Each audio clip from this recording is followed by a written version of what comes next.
Every pain you've endured carries a purpose that may not yet be visible, but in the hands of God, nothing is wasted.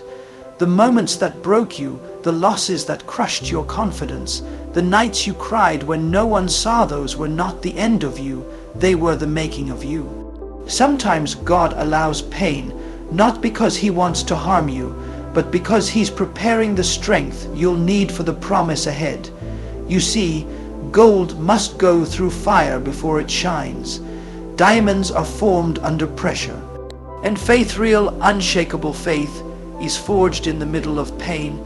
You may not understand it now, but what feels like a setback is often a setup for something greater. The things that made you fall on your knees in tears will one day be the reason you stand tall in triumph. Pain is the language God uses when He wants to get your attention. It reminds you that you are not self-sufficient, you are God-dependent. When life feels unfair, when you lose what you thought you couldn't live without, God is not punishing you, He's pruning you. He's cutting away what no longer serves your destiny. You cried over doors that closed, but what you didn't know was that behind those closed doors, God was protecting you from something that would have destroyed your future. You thought it was rejection, but in truth it was redirection. Every no you received was leading you toward a bigger yes from heaven. Don't despise the pain that shaped you. Don't curse the years that hurt you. Because the same pain that broke your heart is the very tool God is using to build your strength. Every wound you carry is a testimony waiting to happen. The devil hoped your pain would silence you, but God is going to use it to give you a voice. You will speak with a power and compassion that only those who have suffered can carry. You will lift others because you know what it feels like to fall. You will heal others because you remember what it was like to hurt. Nothing in your story will be wasted, not a single tear, not a single sleepless night, not a single failure. Think of Joseph in the pit, forgotten by his brothers, imprisoned for crimes he didn't commit. For years it seemed like God was silent, but what Joseph didn't see was that every painful moment was positioning him for the palace.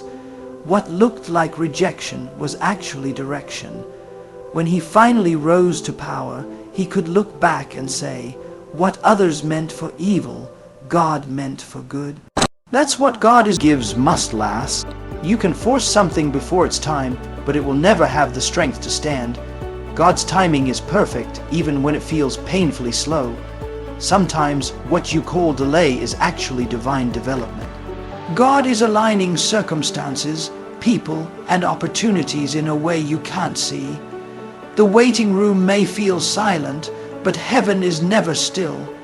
There are moments when we pray, we cry, and we plead for breakthrough. Yet, if God made them wait, why should we think delay means denial? The greater the destiny, the longer the preparation. The longer the wait, the stronger the foundation. Because God isn't just building your blessing, He's building you. He's forming patience, humility, endurance, and wisdom, the kind that can't be developed in comfort. So when it seems like everyone else is moving forward while you're stuck in the same place, don't despair. You're not behind, you're in divine alignment. Others may be running ahead, but they're running on their own schedule. You're walking on God's, and when His timing hits, acceleration will happen overnight. Years of waiting can be redeemed in a moment of divine favor. God allows subtraction before multiplication. Sometimes He has to empty your hands so He can fill them with something greater. You see, restoration is not about getting back what was stolen. It's about discovering what was waiting. The job you lost, the relationship that ended, the dream that seemed to die, none of it was wasted. When God restores, He doesn't resurrect the old, He rebirths the new. The very areas where you cried the hardest are the same places where you'll soon rejoice the loudest. The same hands that once trembled in loss will soon overflow in gratitude. When God repays, He does it publicly so that every person who saw your breakdown will witness your breakthrough. He turns private pain into public praise. But you must understand, before your life, The dry seasons have softened the ground of your heart, making it ready for the abundance that's about to come. Every lost opportunity, what you lost. He is only limited by what you believe. Lift your eyes, because something greater is already forming in the unseen. The same God who multiplied 5 loaves and 2 fish to feed thousands is the same God who can multiply your joy, your strength, your peace, and your purpose. When He restores, He doesn't give you back what you had. He gives you back what you should have had if the enemy had never touched your life. So get ready. God is still building. Every great man or woman of faith carried a broken past. Moses was a murderer before he became a leader. He doesn't erase your past. He redeems it, transforming every painful moment into divine preparation. The stone that was rejected often becomes the cornerstone. What the world calls ruined, God calls ready.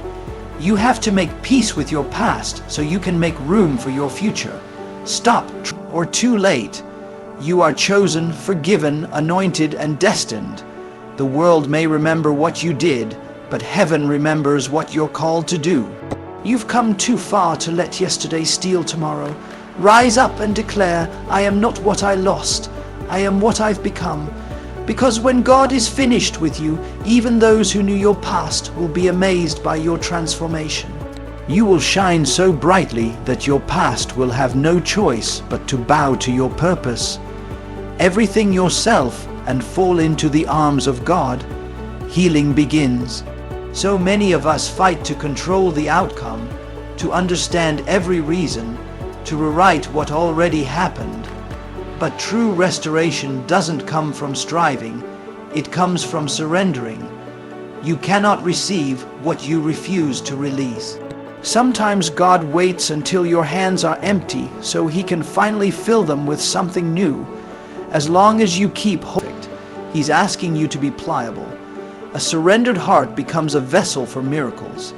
The people who see the greatest restoration are the ones who learn to rest in God's timing, not wrestle with it.